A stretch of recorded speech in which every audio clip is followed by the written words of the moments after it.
Түндүк түштүк жолунда иштеп жаткан 3 жумушчуну көчкү басып калды. Учурда көчкү алдында калган бир кыргызстандык жана 2 Кытай жараны изделип жатат. Түндүк түштүк альтернативдүү жолунун Казарман-Жалалабад тилкесинде кар көчкү түшүп, 3 жумушчуну басып калды. Бул тууралуу Транспорт жана коммуникациялар министрлиги кабарлады. Алдын ала маалыматтар боюнча окуя 14 февралда болжол менен саат 13:20 чамасында болгон. Балыкчы Казарман жолунун 334-чакырымында Гогарт участогунда иштеп жаткан China Raid компаниясынын жумушчулары бир жүктөгүч экскаватор Нива менен тоннелден Казарманга карай жолду тазалап жаткан учурда кар көчкү түшкөн. Унаалардын ичинде айдоочулар гана болгону айтылды. Учурда көчкү алдында калган бир кыргызстандык жана 2 Кытай жараны изделип жатат. Бардык подрядчы компаниянын жумушчулары экени айтылды. Булак Спутник чекитке ийжи. Билим берүү министри Болотбек Купешов кызматынан бошотулду. Купешов бул кызматка өткөн жылдын май айында дайындалган. Кыргызстандын билим берүү жана илим министри Болотбек Купешов ээлеген кызматынан бошотулду. Бул тууралуу президенттин маалымат кызматы билдирди. Тийиштүү жарлыкка өлкө башчы Садыр Жапаров кол койгон. Белгилей кетсек, Купешов 2021 жылдын 5-майында Алмазбек Бейшеналиевдин ордуна билим берүү жана илим министри болуп дайындалган. Булак Спутник чекитке ийжи. Алмазбек Бейшеналиев 1 жылга жетпей кайра билим берүү министри болуп дайындалды. Алмазбек Бейшеналиев 1 жылга жетпей кайра билим берүү жана илим министри болуп дайындалды. Бул тууралуу министрлер кабинетинин басма сөз кызматынан ырасташты. Ал жогорудагы кызматтан өткөн жылдын май айында бошотулган болчу. 2021 жылдын июнь айында Кыргыз өлкөсүнүн Швейцариядагы элчиси болуп дайындалган. Булак Сыреп чекитке ийжи. Бейшенбек Абдыразаков 30 жылда 3 төңкөрүш жасап, 32 өкмөт алмаштырдык. Эми мыйзамдуулукту туу көтөрүшүбүз керек.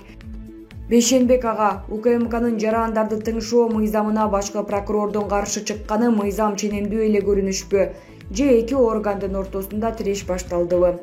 Негизи бардык нерсе мыйзам чегинде болуш керек. Прокуратура УКМКнын жарандарды тыңшоо мыйзамына каршы чыгып туура эле кылды. Ошон үчүн мен баш прокурордун каршы чыкканынан саясат издегим келбейт. Анткени прокуратура мыйзам сакчысы болуш керек. Тагыраагы прокуратура калпыстыктарга жол бербей, зарыл болгон учурда мыйзамдарга каршы чыгышы керек.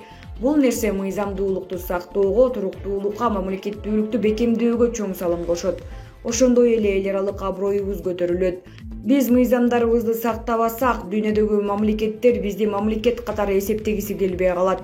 Ансыз да 30 жылда 3 төңкөрүш жасап, 32 өкмөт алмаштырдык. Эми мыйзамдуулукту туу тутушубуз керек. Булак Назарньюс чекитке ийжи. Кар жаап, катуу суук болот. Шашылыш билдирүү. Дүйшөмбү жана шейшемби күндөрү жерлерде мезгил менен кар жаашы күтүлүүдө. Батыштан соккон шамалдын ылдамдыгы секундасына 15-20 метрге жетет. 15-18 февралда абанын температурасы кескин төмөндөп, чүй өрөөнүндө түнкүсүн -7, -12, күндүз -2, -7. Таласта түнкүсүн -11, -16, күндүз -2, -7 градус болот. Ош, Жалалабад жана Баткен облустарында түнкүсүн -3, -8, күндүз -3, +2. Ысык көл ойдуңунда түнкүсүн -10, -15, күндүз -2, -7. Нарында түнкүсүн -20, -25, күндүз -5, -10 градус болоору күтүлүүдө. Мындай туруксуз аба ырайы автоунаа, энергетика жана коммуналдык кызматтардын ишин жана жайыттардагы мал кармоону кыйындатат. Ошондой эле жаан-чачынга байланыштуу Кыргызстандын тоолуу райондорунда жана алар аркылуу өткөн унаа жолдорунда кар көчкү түшүүсү болжолдонууда. Жолдо жүрүүдө бардык коопсуздук эрежелери сакталып, унаалардын ортосундагы 500 метр аралык кыймыл чектелиши зарыл. Булак Спутник чекитке ийжи. Төмөндөгү сүрөттө Атамбаевдин айланасына жайгаштырылган ушул адамдар өзүнүн билимине, Кудай берген мүмкүнчүлүгүнө ишенбеген адамдар. Дагы айтканда, карманган принциби жок, бирөөнүн көзүн колун караган адамдар. Булардын эч бири эл башкарган жумуштарда иштей алышпайт. Эл башкарган дегенде бийик чокудагы президенттик орунду айтып жаткан жокмун. Жөн эле кандайдыр бир заводдун ичиндеги цехти да башкара алышпайт. Ошон үчүн ушул турган бардыгы бара жаткан жолун таппай калган убакта, эмне кылышты билбей жандалбастап турган чакта Атамбаевдин этегин кармап колтугуна кире качышкан. Баары билишет, Атамбаев максатына жетүү үчүн эч нерседен кайтпашын, атүгүл элдин канын төгүүдөн да. Ошон үчүн акыркы бүлбүлдөп өчүп жаткан үмүттөрү үчүн кылмышкердин адамы болуштан да кайтышпайт. Демек булардын ички ою жакшы эмес. Бир четинен баштайын. Мадумаров 2017 жылы президент болбой калып, жаңы шайланган Жээнбековго каршы күрөштө мурда көрөйүн деген көзү жок.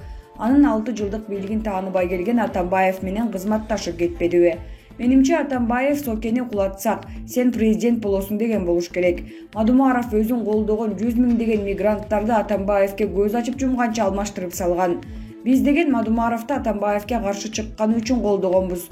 Басып турсак Мадумаров деп, атүгүл уктап жатып түшүүбүз да Мадумаров болуп калган болчу. Бабанов да президенттик шайлоодон өтпөй калгандан кийин Жээнбеков жалгандан эле чүчкүрүп койсо, коркконунан өпкөсүн колтугуна кысып, эки бутун колуна алып, алдын артын карабай минге коюп, Москвага кеткен болчу. Москвадан келе албай 2 жыл жүрдү. Анан эле Кой Таштагы террордук окуялар болуп, 7 августта Атамбаевди кармап келүү операциясы провалга учурап, интернет айдыңында Атамбаевди колдогондор 2000ден ашып кетиптир. Атамбаевчилер бийликти басып алат экен деген имиштер таркап кеткен учурда такыр Кыргызстанга келе албай жүргөн Бабанов булуттан чыккан айга окшоп 8 август күнү өлкөгө жетип келген. Анда да Атамбаев Бабановго айткан болуш керек: жетип келип адамдары менен мени колдо, Сокени ыргыта коюп сени президент кылам деп.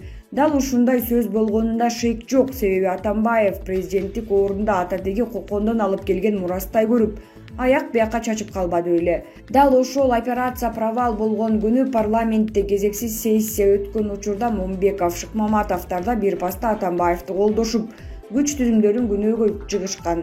Эмне үчүн тынч жаткан Атамбаевдин үйүнө бастырып барасыңар дешип, экөө тең дал эле Бабановдай болушуп, Атамбаев төңкөрүш кылат деп ойлошкон жаман ойлорунда. Али Токтакунов деген эл бузаарда Жээнбековдун башкаруу убагында өлкөгө келе албай, Прагада жатып алып, Кыргызстан тарапка өрүп калган болчу. 2020 жылдын 5 октябрында булда өлкөдө пайда болуп, Атамбаевдин юбкасынын ичине кирип алып, бийликти басып алуу тууралуу чакырыктарды жасаган өзүнүн журналисттик тили менен.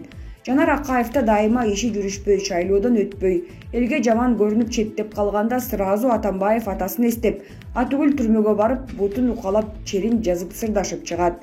Мына эми Исхак Масалиев да ошолордун жолун жолдоп, Атамбаевди көргөнү кирип сүйлөшүп чыгыптыр. Өткөн нерселерди кечиришели деп договор да түзө коюшуптур. Мунун баары эч нерсе эмес. Масалиев Атамбаев жөнүндө айтып жаткан сөздөргө мен ишенбейм дейт. Мына сага тамаша. Демек ТЭЦ, музей, датка кебин альтернативдик жолдору, уурулуктарды биз оюбуздан тогуп чыгарган турбайбызбы? Батукаевди Атамбаев эмес, Бакиев чыгарса керек. Кой Ташта Үсөн Ниязбековду чын эле Сооронбай Шарипович айтып өлтүрүптүр. Аны биз акмактар, бир сонун киши Атамбаевден көрүп жүргөн экенбиз. Масалиев да эки жагын карады. Акыркы токтогон жери болгон Мадумаровдон ары бери болуп жатат. Бул бийлик Масалиевди кайда көрдүм, кара эшек, жолдо көрдүм, жорго эшек дегендей эле кылып, ага көңүл бөлбөй койду. Аксакал башы менен акыркы убактарда өзүн пиар кылып жүргөн туругу жок саясатчынын кимге кереги бар? Айласы жок жогорудагылардын усулун колдоп Атамбаевге кирди да. Демек Атамбаевчилер, батышчылдар, Мадумаровчылар дагы бир балекетте тымызын жасап жатышкан болушу мүмкүн. Бүгүнкү бийлик көз салып койсо жаман болбойт эле. Атамбаев эч качан тынч олтурбайт, өлкөгө бүлүк салганын токтотпойт. Айткандай, кол тийбестигин алгандыгы үчүн Масалиев Атамбаевден кечирим да сурап жибериптир. Эмне десе болот? Шамурза Өрүкулов. Талибан кыймылы миңдеген аскерлерин жана техникасын Ооганстандын Өзбекстан жана Тажикстан менен чектеш райондоруна жөнөтөт. Бул тууралуу талиптер көзөмөлдөгөн Ооганстан куралдуу күчтөрүнүн штабынын башчысы Фасихуддин Фитрат билдирди. Талибандын расмий өкүлү АКШнын системалары жана НАТОнун жаңы технологиялары менен куралданган 10 миңдей аскерден турган армия Ооганстандын түндүк чыгышында кандай гана куралдуу аракеттер болбосун чара көрөөрүн айтты.